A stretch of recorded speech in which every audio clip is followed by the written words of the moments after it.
'em up, drink 'em down, whiskey and cigars all around. Cheers, y'all.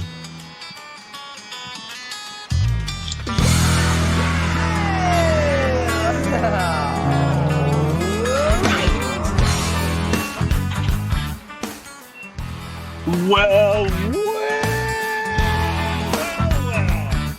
Welcome, ladies and gentlemen, to the coronavirus home edition of Smokin' and Toastin'. It's show number 179. We saw Adam there momentarily at the beginning of the show. Now he's oh, there he is. All right, he's hiding behind computer monitors. That's Adam on the Wheels of Steel, our producer. So here's what's up. Ian's at Ian's house. I'm at my house. Adam has been brave enough to go into the studio. Thankfully, he's the only one there. So we're practicing appropriate social distancing to bring you show number 179 of Smokin' and Toastin'. The world famous, by the way, Smokin' and Toastin'. The world. Hi, Mom. Hi, Mom. This show's all about craft beer, fine spirits, and hand-rolled cigars. We're brought to you by B&B Butchers and Restaurant, 1814 Washington Ave in Houston, and in the shops at Clear Fork and Fort Worth, BB Italia on Memorial in Houston, and BB Lemon on Washington Ave, as well as the Annie Cafe and Bar on Post Oak Boulevard in Houston. Now, when this is over, go treat yourself to some bacon. I'm serious. That bacon is so good. It's unbelievable. Yeah. If you're in the Houston area or the Fort Worth area, go to B&B Butchers and do the bacon thing. So, Ian, we posted some short so good. Week. Yeah, we posted some short videos last week, but the show must go on. So we're back, and we're going to do it this way until such time as we don't need to do it this way. And I'm down with that. Nice to see you. I see you have a show beer. Just FYI for Chris Hart's entertainment, this is my show beer today. This is just what I'm drinking to clean my palate. Yeah, so we don't really talk about this much on the show, but almost every week we do the show, we have what we call a show beer, which is, well, we don't want to start drinking the taster beers yet, but we want to start drinking, so we grab a show beer. That's what we call it, a show beer. And often it's whatever we can find in the refrigerator at the studio. So occasionally it'll be like a Modelo Especial, and Ian will be like, well, there's almost beer, but one time it was just those horrible Dos Equis Pale Ale, Mexican Pale Ale thing. That was because you started out going, yeah, it's not so bad. By the end of the show, you were like, yeah, this is terrible. Yeah, it's terrible. So, anyway, welcome to the program. So we are excited to be here for show number 179. We've titled it "The Show Must Go On," and Ian is firing up his cigar. So, what are you smoking there, bud? By the way, I'm hearing an echo somewhere. Yeah, I don't know what's going on with that. Is that my video over here? I don't know. Could be my, could be somebody that's connected to the show on Facebook, maybe. I think it might have been mine. I got that. So, Ian, what are you smoking there, buddy? Man, I picked up one of these Perdomo vintage barrel-aged 12-year cigars. I actually picked up two of these bad boys. Adam should have a picture up here. I picked up two of these bad boys in two different sizes, and I smoked one the other day, and it was so good, I thought, I'll bring it on the show and talk about it. Nice. This cigar right here, I love this on the label. It has all the information. So it says, wrapper, sun-grown, smooth. Seco Viso Ligero. All right, tasting notes. Smooth smoke with spicy, sweet complexity. Slight hints of oak and almond with a long, warming finish. Yeah, they're leaving off a few things. They're being conservative. It's quite good, quite earthy. Little bits of, little hits of coffee, nuttiness to it, but a lot of oakiness to it. And that's just the initial light. Yeah. If you're getting all of that right away, that's a pretty good deal. And this is a bigger size than I smoked the other day. The last one I smoked was a Corona. This one's a little bit bigger, so I figured I'd try the different sizes and see which ones I like better. So we'll see as I will update us as we go along. What are you smoking today? Well, I have in my hands. You had that like quick draw. You were like, wow. Oh, yeah, I've been holding this ready to light it for a few minutes here. So I sent Adam a picture of this to put up as well. But this is the Rocky Patel 20th anniversary. This is the Maduro Toro. So, and see, this is one of those, the fact that it had a band around the foot kept me from probably being tempted to light it before the show started. But I'm very excited to do so now. And I was going to mention, I don't know if I brought this on the show before, but I have two of the awesome gifts that I got for my birthday last year that I'll be showing off today. Kind of in the same way that you generally show off your wireless mic when we use that. Yeah. My wireless mic's awesome. I am not using it today, though. Yes, I know. But this is something my wife bought me for my birthday last year. It's the coolest cigar punch I've ever seen in my life. You are making me so jealous with that. I know. Ian, look, Ian. Not only is it really pretty, but it unscrews from both ends with two different sizes of punch. That's the larger size. And then this is the smaller size on the other side. It is Jfen, I think. Jifen, the Jfen 3. So the smaller size punch on the other side. It's made to put on your key ring, but I won't put it on mine or use it as a key ring because I don't want it to get scratched up. I've had other punches and cutters and stuff that I've carried in my pocket, and they've always gotten scratched up. So I've just decided, you know what, this one I'm going to take really good care of. So, I'm I'm definitely jealous on that. That's a beautiful thing. And I know you pointed this out in your segment last week, but when you punch a cigar, it can be a good idea to wet the tip of the cigar a little bit, and then that helps you keep from cracking the leaves when you actually use the punch. And I will just mention that in the time of the coronavirus, you then want to make sure you're not sharing that punch with anyone else, because that's your saliva there. So just pop the stuff out of there and put this back together, and I'll light it up. And when I do that, I'll be showing you my second birthday present from last year, which I'm also incredibly proud of, and that is the Tommy Bahama table lighter. That's a beautiful thing. Wah, wah, wah, wah, wah, wah. I got to figure out what the camera is if I'm going to show it off. So I love this thing. I'm going to light up. Ian, why don't you describe what you're getting there? So the spice on this cigar has picked up substantially. Now I'm just getting past the initial light of the cigar, but the spice picks up, and it's such a nice and wonderful and woody spice. This is like, I'm trying to think of a good analogy to this. It's like a spiced wood. Like, have you ever had a candle that's like a spiced wood kind of smell to it? That's really good, really warm smell. That's what this smells like to me, and has flavor of right off the bat, and it's such a nice and wonderful smoke to it. I get a little bit of hints of coffee in the background. They didn't mention anything on the tasting notes on that, but I get little hints of coffee on the background. I definitely get a lot of the wood, a lot of the nuttiness. There's a bit of nuttiness in here that follows all the way through, and a little floral going on just in the just a little bit in the background. It's really nice.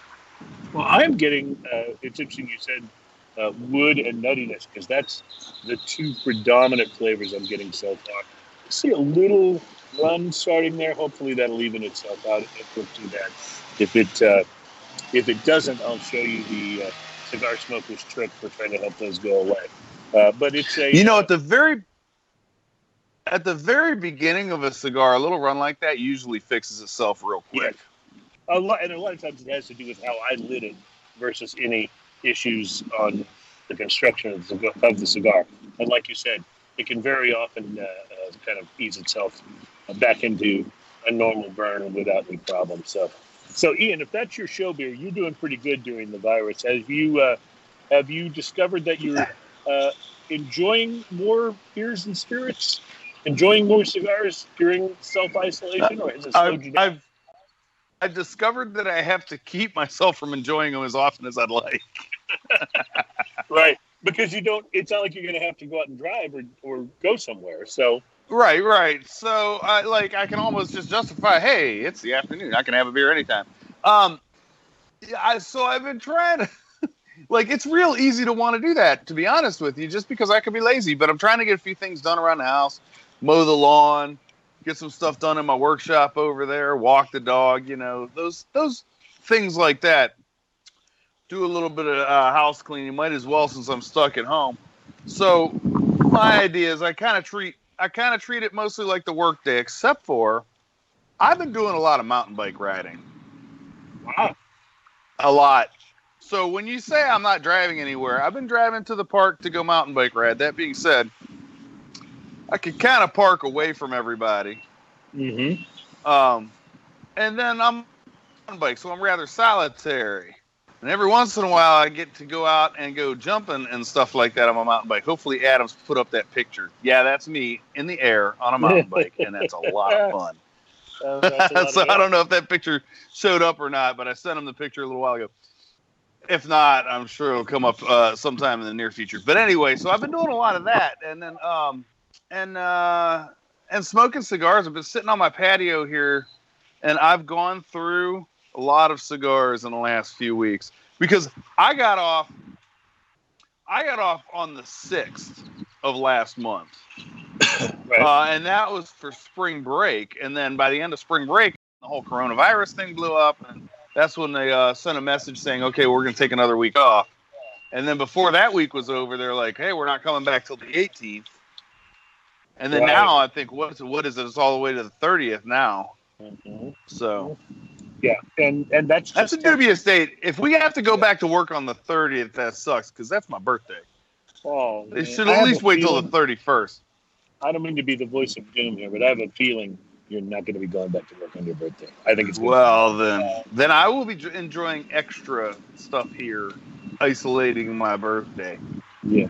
By the way, just to point out what Ian was saying, if you take a look at the burn edge of that cigar, that's where that run was. And so while it's not a perfect straight line, it really has evened itself out.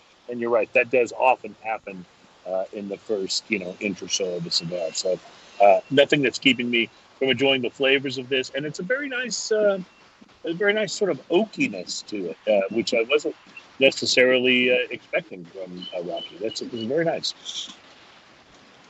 Mm-hmm. Ian, I didn't lose you. Nice. Yeah, no, I'm here. I got you stuck there. It says poor connection, and I'm literally right to my wireless right here, so I don't know what's going on with that. Well, these are things we're just going to have to deal with as we go along. So I have a question. Part of the thing. Yes. What did you bring to drink this week? Oh, I'm so glad you asked. I have a couple of things that I'm very excited about. The first is that our friends at Stone, which is, I saw an article recently, the 9th largest independent craft beer brewing company in the United States. Our friends at Stone, very well known for their IPAs and their very underrated stouts that they do from time to time. But I've never seen them do this before. Let me show you this, my friend. This is, I want to make sure I pronounce this right, BUENAVEZA from Stone. It is a salt and lime lager. Now, they did a lager? Yes, a lager, and it's with salt and lime. So you don't add your own salt and lime like a lot of people will do with a Corona or a Tecate. Apparently, it's all included. It says in 1996, Stone Brewing was founded in San Diego County, just minutes from the border. Since then, influences from our southern neighbors have enriched and inspired us in our undying mission to brew bold, flavorful beers. And they talk about their Zicaveza, the Zicaveza, yeah, thank you, that they released to bring the flavor of Mexican hot chocolate to beers. And is now, they say, with mucho gusto, that they follow our take on a classic lager that is similarly inspired and tasty. It is Stone El BUENAVEZA Salt and Lime Lager, which is Spanish, by the way, for the BUENAVEZA Salt and Lime Lager. Nice. So you know how that works. So I'll be opening that, and I got it in a little cooler here, so it's nice and cold. And then I'm also very, very excited about this, in keeping with the south of the border theme for my spirits and beers today. I'll be trying the Tequila El Destillador, which is Spanish for the Destillador. It is the El Destillador Black double barrel añejo tequila. And the reason it's double barrel is that apparently it's a limited edition. It's numbered there. You can see that number on the side.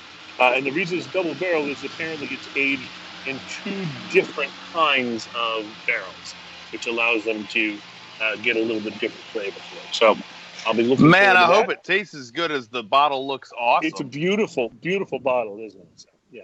So that's what I brought. What about you? Now, this is a really interesting way of doing the show because normally we like to, when we're in the studio or when we're out live together, we like to taste. We share. Things and share and see what, see if we have any different thoughts about the flavors and stuff. But today, it'll all be different. What are you tasting in? Well, I'll tell you what I brought. Oh, I put it over here in my cooler. I found this at the store, and I know you reviewed it last week. But we're going to talk about this.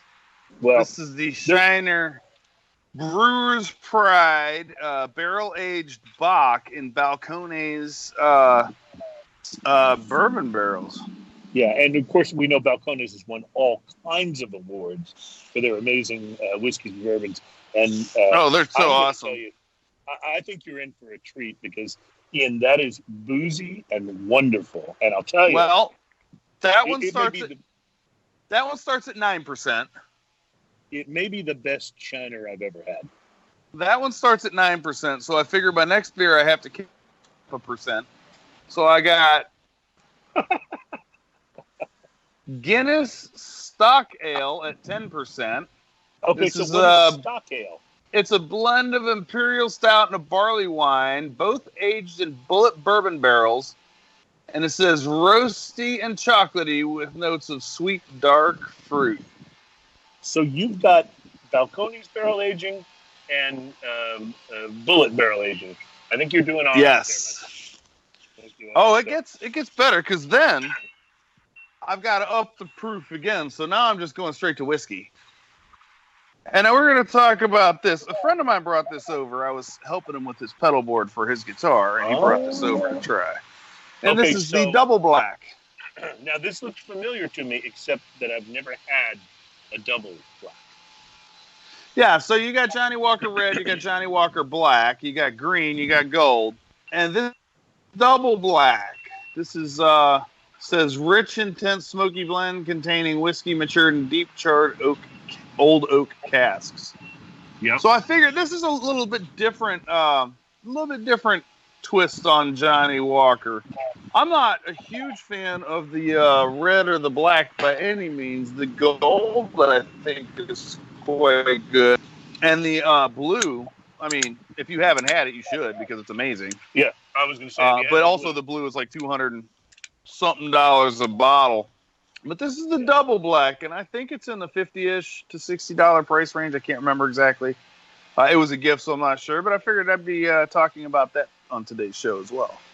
The Johnny Walker Blue always reminds me of a boss I had when I was in Boston. He was the owner of the radio station that I worked for there.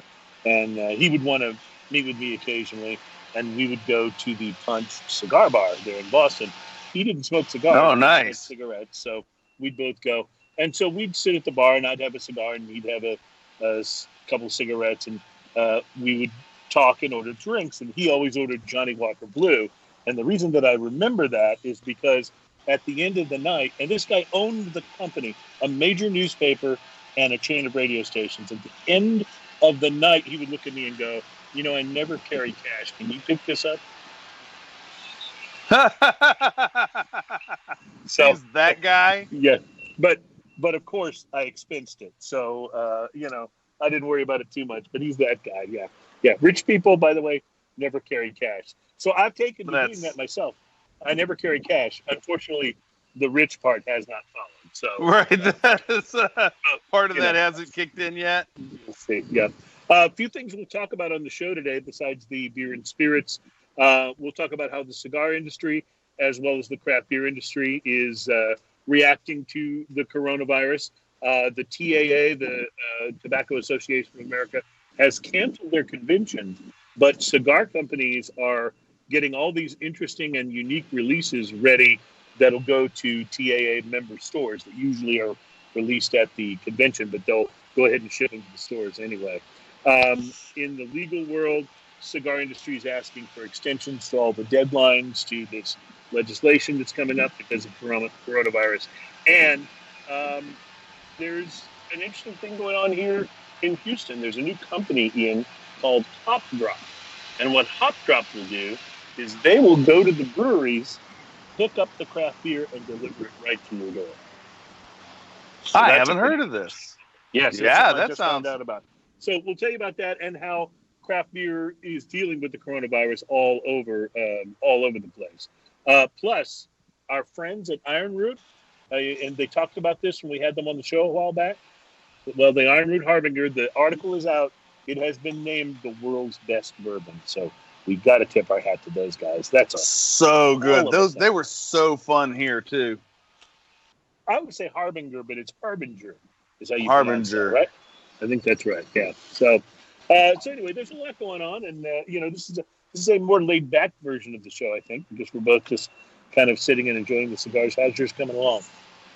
Man, mine is actually mellowed out. Even the spice that was in it has turned into a nice, really mellow traditional cigar kind of flavor with a lot of oak finish, which oddly enough goes really well with the Ghost in the Machine. That's an IPA and cigar blend that kind of work well together. And it's tough because a lot of IPAs fight with the cigar flavors, but since this is so woody and nutty, or the flavors in this are just not combating it at all.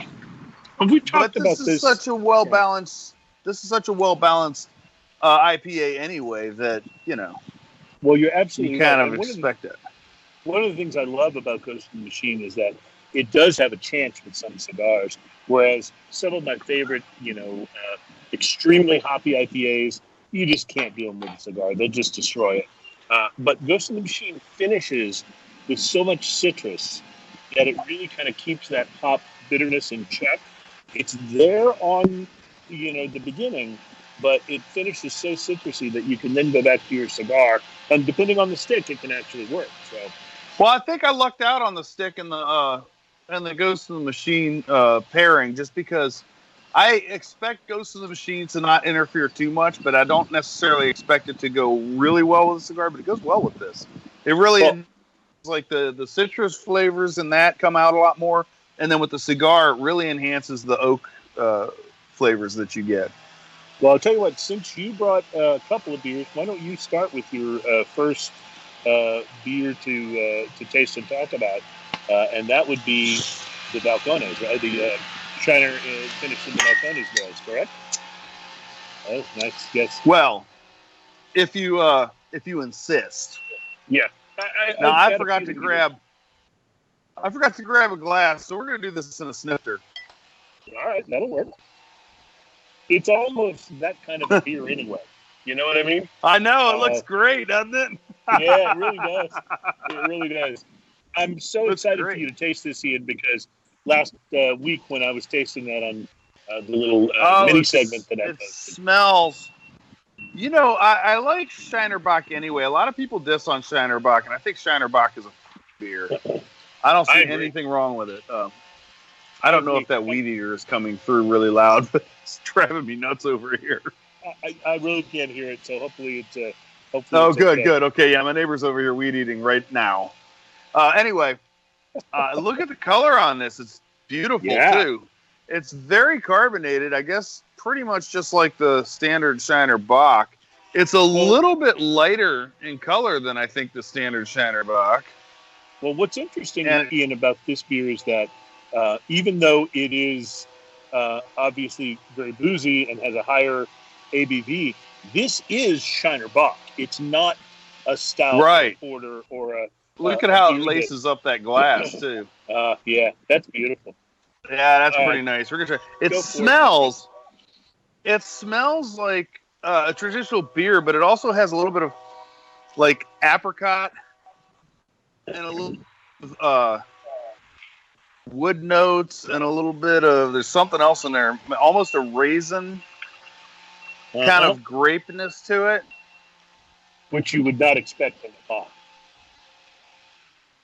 and it tastes like everything I just described. Oh, with an aftertaste of wood, like oak plank, charred oak plank. See, I got a lot of booziness when I tried it. It was Oh, it's no definitely the doubt. most- There's a bit of booze in Yeah. here. You can taste. This is 9%, and it is definitely. You can taste that in the realm of 9%. I'm amazed at how fruity the aftertaste is on this. What do they say on the bottle? It says, brewed in collaboration with Balcones Distilling in Waco, Texas, this barrel-aged Bock uses a medley of roasted specialty malts for a rich, nutty flavor. Aged in Balcones single malt barrels, imparts robust notes of oak, brown sugar, vanilla for a long, complex finish. Yeah, I go with that, but I also get a lot of fruitiness in this that is really, really like It the dark fruit, like that. It almost reminded me of a barley wine, just that whole dried fruit. Yeah, taste. it does doesn't have the same because it has the consistency. apricot and the raisin kind of thing going on. Doesn't It's have the the same color as consistency. a lot of barley wines as well. I was very impressed. Oh, I'm for it. And it comes in a 6-pack for $10. Come on. Yeah, you gotta love that. And that's a lot of drinking at 9%, by the way. You're so right. Oh yeah, a lot of times the beers that are a little bit higher in ABV will come in a 4-pack instead, encouraging.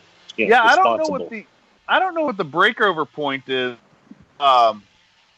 because usually when it's at 9 or 10%, they go down to a 4-pack, and that's okay. I would have been perfectly happy with this in a 4-pack if it tastes like this. This is awesome. Yes, absolutely.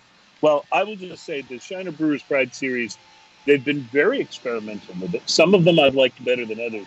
This is by far my favorite of those, and may have been my favorite Shiner that I've had. It's just, I thought it was exceptional. Yeah, this goes straight up to the list of favorite Shiners of all time. That's amazing. Great job on that. You enjoyed that so much that I'm going to now do my Wissy 4.7% Stone. It's hard to think of anything Stone does as Wissy, really, especially when you see the But it's insignia. Stone, so even if it's a lager, Stone, there's got to be something brutal about it. Yeah, so I'm going to see if I can catch this here. Oh, Did you get any of that? Yeah, good job. Using my smoking and toasting bottle opener, by the way. That is a beautiful thing. I'll be pouring this into a Houston Texans glass in celebration of the fact that since the Houston Texans traded away their best player, they're not going to win any games this season. So, just a little sports aside. That seems like a little bit of a backhanded compliment there. It's awfully backhanded, yes, absolutely. All right, so you can see the color on that, baby. That looks like, just appearance-wise, that looks like it could be a Budweiser or a Miller Lite. But I'm having a feeling it's not going to taste like either one of those. God, I love Stone. I hope they come through for me on this because I have not tasted this before. So I am super, super curious because I love Stone. I love them as a brewery. I love their philosophy. On the nose, it's just a kind of a standard lager. I could be smelling a Miller Lite, just as far as just the nose is concerned. Really? So not a lot of aromatic not to picking it. Not picking up a lot of that, but let's see what happens when we taste. It looks really light too. It doesn't even look like it's terribly carbonated. Oh, dude, this is so not a Miller Lite. There's so much going on here. Okay. I'm getting a little bit of malt, but neither malt nor hops are the overwhelming flavor. Instead, there's almost like there's a fruitiness to it, almost, which totally surprises me. There's just a little tiny bit of fruit sweetness, particularly on the finish, that could almost be like passion fruit or guava. I was not expecting that in a lager. An ale, maybe, but in a lager, not expecting that at all. Now, clearly what I'm getting that I'm thinking is passion fruit or guava is the lime. And it's the way the saltiness is working with it. And by the way, this tastes nothing like a Corona or a Tecate or like a Mexican lager that you would be used to, a more mainstream Mexican lager. This is very. No, I very, guess that when you said you could taste malt right off the beginning. Hey, we got a question. Bit, wow, this is good. This is very good. We got a question from Brian asking if B&B is doing takeout right now. I believe they are, but let me confirm that. I'll jump onto the interwebs and find that out while you maybe talk a little more about your cigar. I wonder if you can take out from their butcher shop. I have been craving a big badass steak on my grill. All right, let's see what we have. Go to their website. All right. Does not say on the website. We'll check that out and find out. Houston. It still says butcher shop. Well, I tell you what, I've been craving a big old steak, so. Yeah, it appears the butcher shop is still open. Looking at it online, but I will try to find out and we'll pass that along. Speaking of things that we want to pass along, and maybe you can get your next beer ready, Ian Pollack. Share this. Oh, a couple things. I haven't even told you this. We have been officially invited. Smoking and Toasting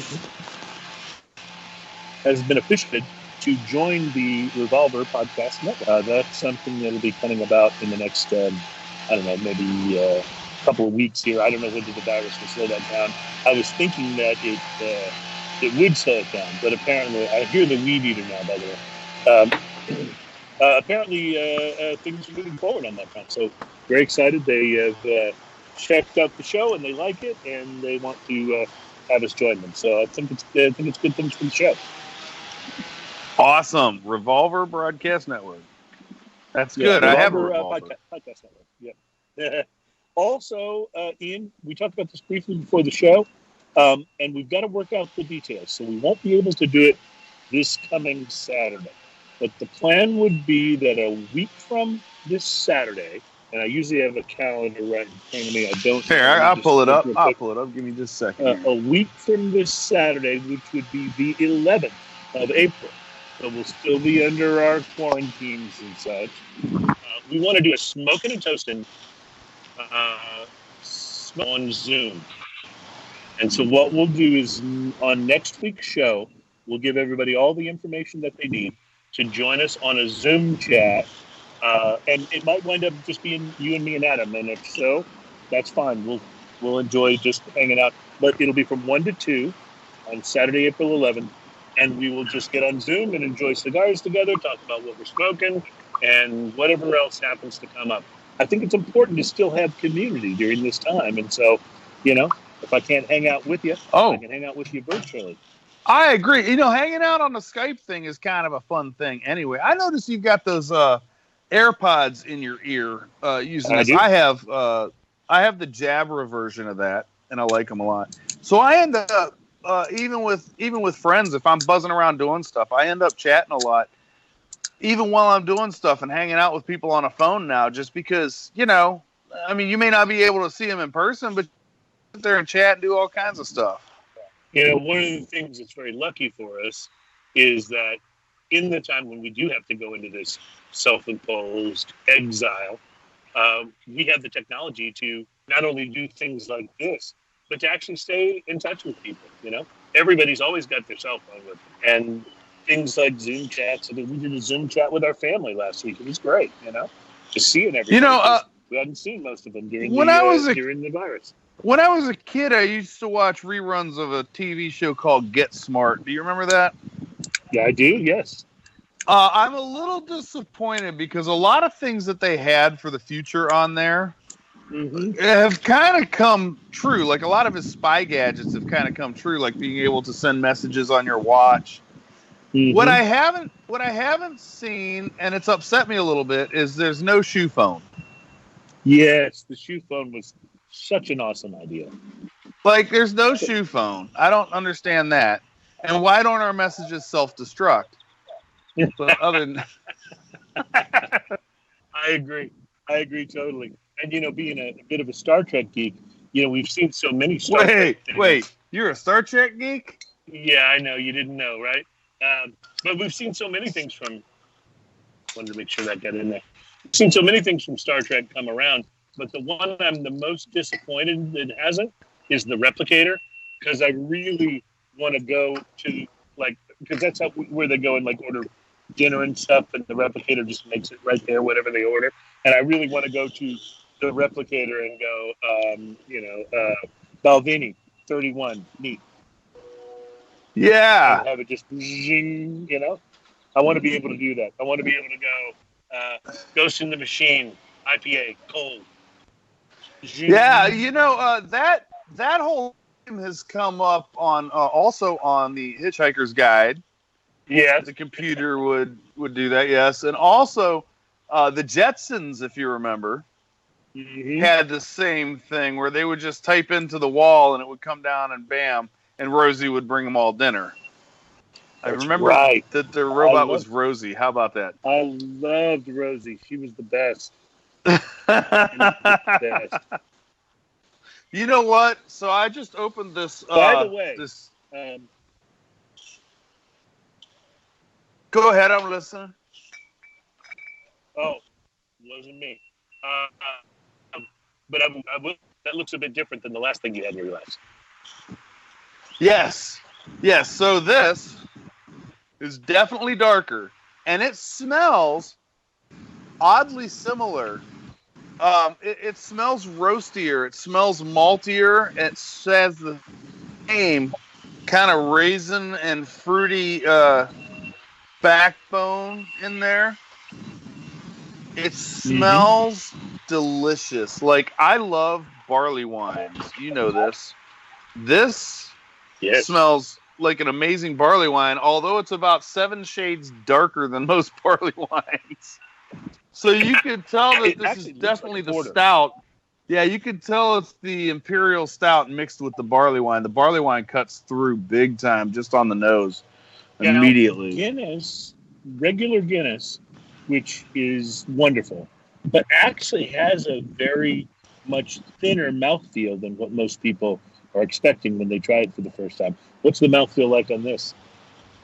The mouthfeel on this is a little closer to what you'd expect from a barley wine. It's got a little fuller mouthfeel overall.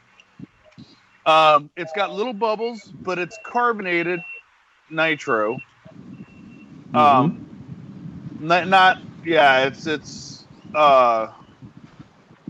really, really good.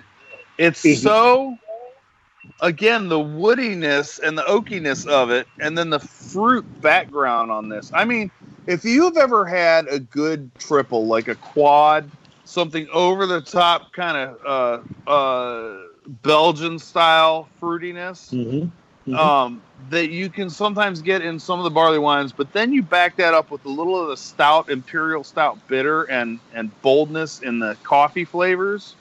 And you put those two things together. This is a brilliant beer. I paid for, I think it was a 4-pack. It might have been a 6-pack. I can't remember. I'd have to look and see how many I have left in there. I think it was $18. Not bad. It was pricey, but I would buy this. 4-pack. I've only had one sip of this so far. I would buy it all day. Sometimes in the nitro stuff really over-carbonates things, in my opinion. I've had a few of the nitro sours and a few other things, and I've just felt like I didn't want as much carbonation as that kicked into it. What do you think about the carbonation level on this beer?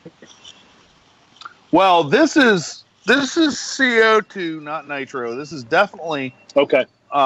This is definitely your standard carbonation, and it's not a real heavy carbonation, even though it laces up the glass pretty good. It's not a real heavy carbonation. It's about a medium carbonation. Okay, that sounds good. Which is more than you generally get in either a barley wine and in a lot of stouts too. Like a lot of stouts don't have this much carbonation, but it kind of works in this. It brings the fruitiness flavors right up through the whole nose and into the sinuses in a beautiful kind of way. The nitro, you're talking about the nitro. Nitro adds a creaminess to a lot of beers that is Certainly really does. good sometimes. Like Yes. left-hand nitro stout versus Yes. left-hand standard. And they're both great beers, but the nitro stout to me is just such a delicious and wonderful thing. Guinness, one of the reasons Guinness has that texture is because of the nitro versus the CO2. The silkiness, yeah. Yeah, so it gives you that silky creaminess that you don't get, which is also why if you chug a Guinness, it's a lot easier to chug than CO2-based carbonation. Right. I've had the left-hand flamingo, which I love the flavor. Yeah. The nitro was too much for me. Like I felt like it kept me from enjoying it was just too carbonated. Felt like it kept me from. It doesn't work in everything. It doesn't work in everything, but I applaud companies that do it because it's worth a try.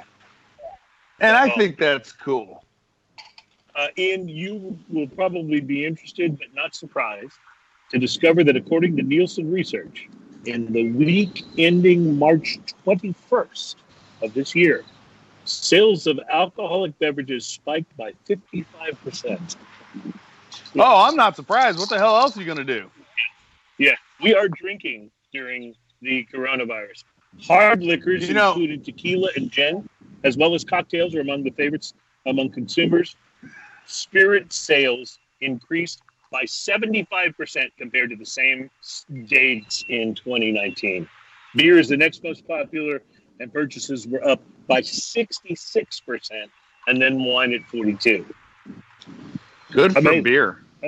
Yeah. I feel like when this is over, I know our friends at the local bars are just dying right now. Like no one has income. Really the whole bar industry is hurting so bad right now.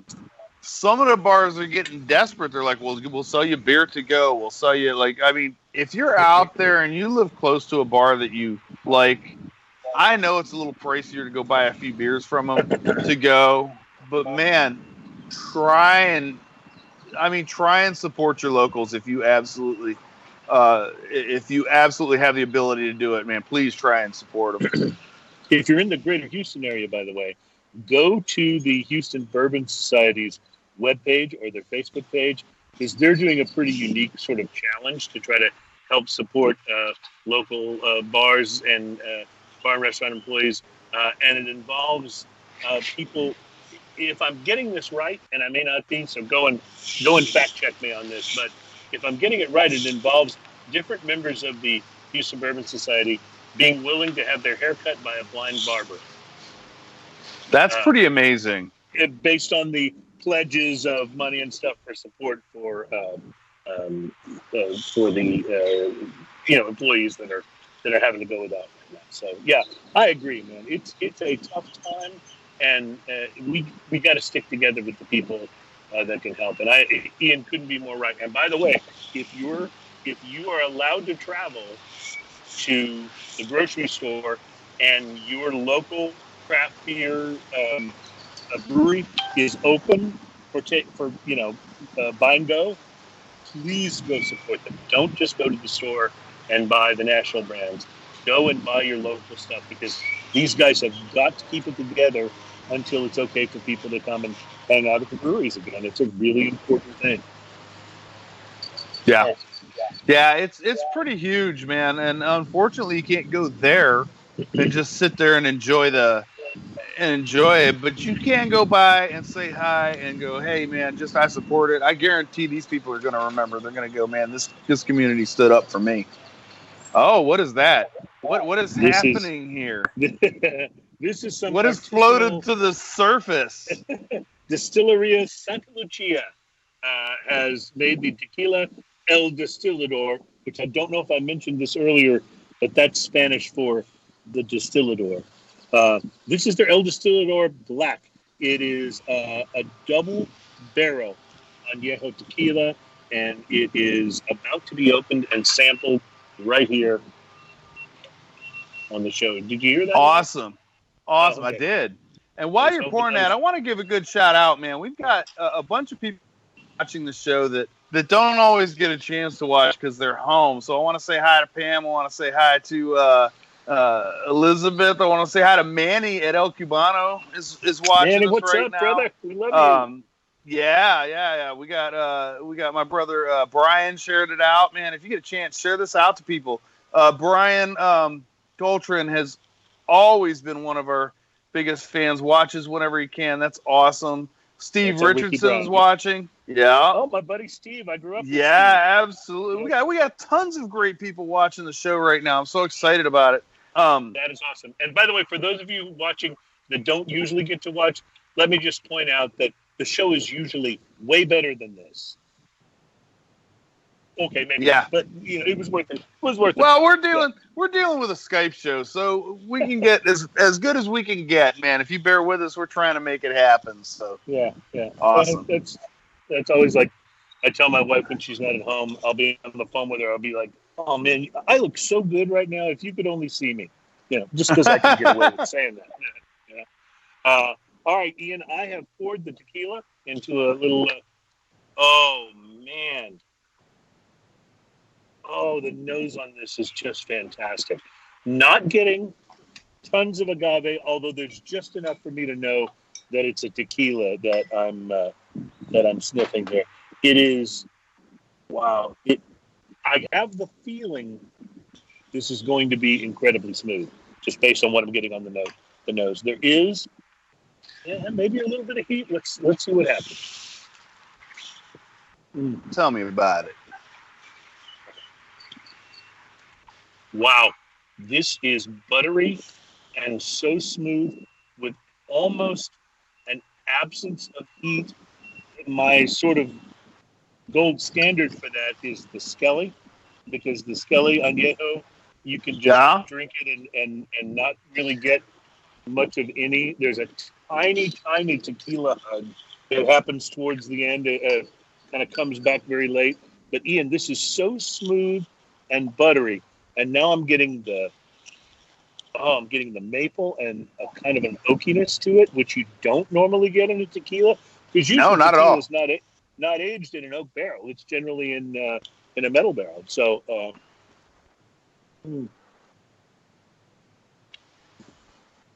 it doesn't have the full richness of like an extra añejo, like the Reserva de la Familia. But boy, at about $44, I think, a bottle, this is very, very well worth it. And I want to show the bottle again, because these guys actually make a lot of different tequilas. But this is remember the black bottle if you want to look for this one. Because man, that bottle is so cool looking. Yeah, most of their bottles are shaped like this, but this is the only one that comes in a black bottle. And when I bought it, it was in a black bottle in a cardboard, kind of a square cardboard box. So this is fantastic. Wow. I really wish you could taste this. Well, I'll tell you what I'm going to do. I'm going to pour myself a glass of this, and we're going to try this. This is the Johnny Walker Double Black Blended Scotch Whiskey, rich, intense, smoky blend containing whiskey matured in deep charred oak casks. And we both went with something black this time, so that's interesting. We're going to try it. I will tell you,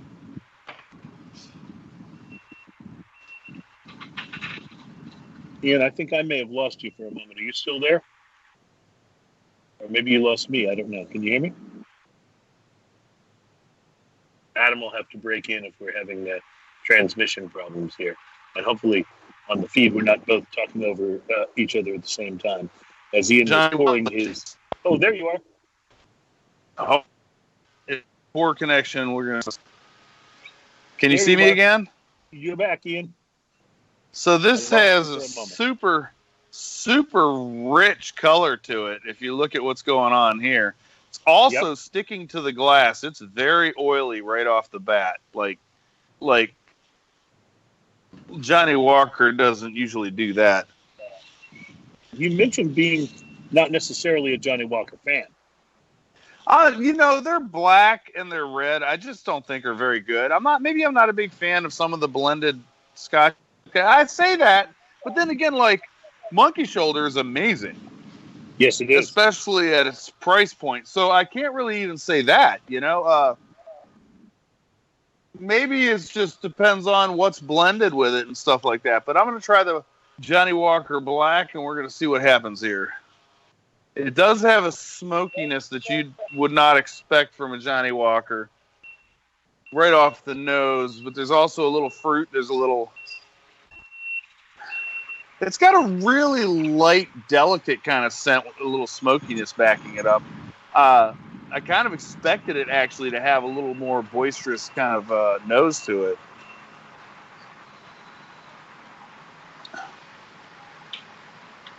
This is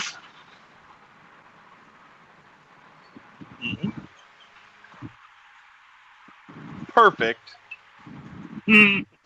for a smoky martini. Like this, so by itself, like just a taste on this, right off the taste, it's very smooth. It's smoother than either the red or the black, which is what most people are familiar with. Which, by the way, the red I think is just about undrinkable. So let's not even count that. This is much, much smoother. It's got a smokiness to it that I really enjoy. It's a very sweet Scotch, though. It's almost a little too sweet. It's alarmingly sweet for Scotch, and very little heat whatsoever. Like the whole back of this is like I'm just now, like as long ago as I took that sip, I'm just now starting to get a little bit of a whiskey hug from it. Oh wow!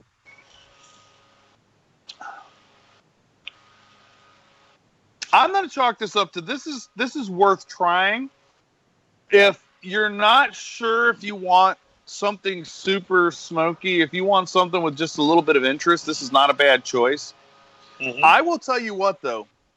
I bet this, if you've never had a smoky martini, and I'm not talking to you, Cruze, because I'm sure you've probably tried one by this point, but talking to the audience there, if you've never had a smoky martini, what that is you get a good high-end, this is weirdly enough, this is a martini that I would tell you to make with vodka, which is very strange to me because usually martinis don't have vodka in them. But this one, if you make a really good high-end, like a Grey Goose or a Ciroc or something in that neighborhood martini, and you can make it however you want. If you want a little dirty, you can or whatever. But I bet if you toss just a tiny, just skim the of it with this, you would have a smoky martini to be reckoned with right there. I bet that would make it amazing. How much of that would you put into your smoky martini? A splash is all you need generally, and if a splash isn't enough, you go 2 splashes. Anything more than that, and you've got a cocktail. And do you do the splash before you shake it or after? No, after you put it on top. Okay. Put it on top. I mean, you could. I guess you could put it in the glass. I've never done it that way. You could put it in the glass and then pour your martini in. That would do a nice blend on it. Yeah. Yours has such a nice pale straw kind of color, by the way. Oh, it really is nice. And I wanted to mention that it is pairing up with the Rocky Patel 20th anniversary Maduro just wonderfully. I have noticed a little bit of a late run there, but again, nothing that's got me alarmed, and that'll be easy to reckon with if I need to. But still smoking beautifully as far as flavor and working very, very nicely with the El Destillado Black. This Perdomo is burning just about like a laser across there. Look at that. Yeah, that's beautiful. That's beautiful. How's that matching up with the double black? So this matches with everything that I've brought out here. Its best pairing is with the stock ale because the bitterness in the stock ale really works with the bitter oak that you get, the stringency in the oak. However, this cigar, and it could be also, now keep this caveat in mind, it could also be because I am drinking 9%, 10%, and then 40%. It could be my taste buds, but this seems to have mellowed as I smoke it. Like the spice profile has mellowed into this really nice, oaky, earthy nuttiness with a touch of sweet to the backbone on it and a hint of coffee to it as well. But I think that the coffee in the stock ale, the coffee flavors, not the coffee that they put in, but the coffee flavors that you get from the Imperial Stout and the stock ale and the fruity flavors really, really make this cigar shine. They like those two go so well together. Just wanted to show you, by the way, I just pulled the band off of my Rocky Patel 20th. Just want to show you what a beautiful band that is on that cigar. Yeah, they do a nice job. They really did it nicely there at Rocky Patel. Loving this, and it's working really, really well. Wanted to mention, Ian, I don't know if you're a fan of, I know you're not as big of a football fan as I am, but if you're a fan at all of the New Orleans Saints, it should be real interesting to watch their draft this year, because the draft is coming up, and a lot of teams, especially in cities that are really hard hit by the coronavirus, are having to do their draft somewhere other than their own team facility, because in many states or certain cities, New Orleans being one of them, those are deemed non-essential and they're closed. You're not allowed to go to them. So the New Orleans Saints this year have announced that they'll be holding their draft at another business that their owner owns that is still open. The New Orleans Saints will be doing their draft at the Dixie Brewery in New Orleans. So it'll be awesome. It'll be very interesting to see if the proximity to beer makes them draft better or worse. So it'll be interesting to watch the 2020 draft class of the New Orleans Saints to see how that all works out. So yeah. Well, Ian, we're nearing an hour, and I think that's a perfect place to kind of cap this show, number 179. Hey, halfway to 200. We are really glad to be back together, kind of doing this all together as best as we can. On next week's show, and we will be here next Thursday at 1 p.m. Central. We'll have the full details for you on our planned April 11th Smoking and Toasting virtual cigar fest on Zoom. And we want to invite everybody to come and smoke with us that day. And like I said, even if it's just you, me, and Adam, maybe we can talk, Alan Denny, that guy that nobody cares about. Maybe he'll join us as well. And it won't be a show. It's just us getting together and smoking and chatting with each other about what we're smoking, which is kind of what we're doing here. But this way we can invite everybody in. We can invite more and more people. Brian, I expect to see you on there, by the way. You can do this on your phone. Mm-hmm. That'll be a lot. Yeah, you can do it on your phone. You'll need the Zoom app, and we'll give you all the details on next week's show of where to go and how to join the chat. So, and another shout out to everybody who joined in to check it out. My cousin John, Zachary, I see you on there. Tony Vila, I hadn't seen you in a while. Frankie Flowers, I see you out there after hours. Marianne Adams, we know her. Yay, Mary! Bunch of people on here that don't generally get a chance to show up. Howard Sandler's on there. So anyway, thank you guys for supporting. We're going to do this. Hey, we're going to be here. If you're off work, schedule your days so that you're watching us. We'll have fun. Smoke a cigar with us. We'll do our best to have a good time. And coming up on next week's show, Forbes magazine has released an article citing what they are calling 5 exceptional blends, in an article where they talk about how outside of Cuba, they're saying cigar makers have mastered their craft. And they're talking about some just exceptional cigar blends that are coming out now. And so we'll run those 5 down with you. Maybe even smoke one of them if I have any of them in my humidor. And you've got a bird there that's joining the show, Ian. So invite him on in. Give him some of that double black, and we'll see how it goes. And of course, we'll have more beers and spirits to taste next week because we do that as a public service. We do the tasting so we can do the tasting. Well, just so you know, if it's bad, you don't have to taste it. But if it's good, then you'll have our word for it at least. Yeah, and you have our word about everything we've tasted today because it's all been exceptional. Ian, it's so good to see you, my friend. Good to see you, my friend. Special thanks to Adam in the studio on the Wheels of Steel, who we would not have been able to make this happen without him putting it all together and being in the studio. Be safe, everybody. Practice the appropriate social distancing. Let's get around this thing so we can all meet at a bar and have a drink together. I'm wearing a condom. Does that help? I believe it does, and I'm not sure how. So we'll maybe explore that and talk about it for next week. I got a chuckle from Adam. I could hear him in the background. I was thinking of doing the same thing, but I couldn't find one large enough. So I'll just have to say, have a wonderful week, my friends. We will hope to see you back here next Thursday. And until then, stay safe. Enjoy something tasty. Cheers. Cheers. Clank.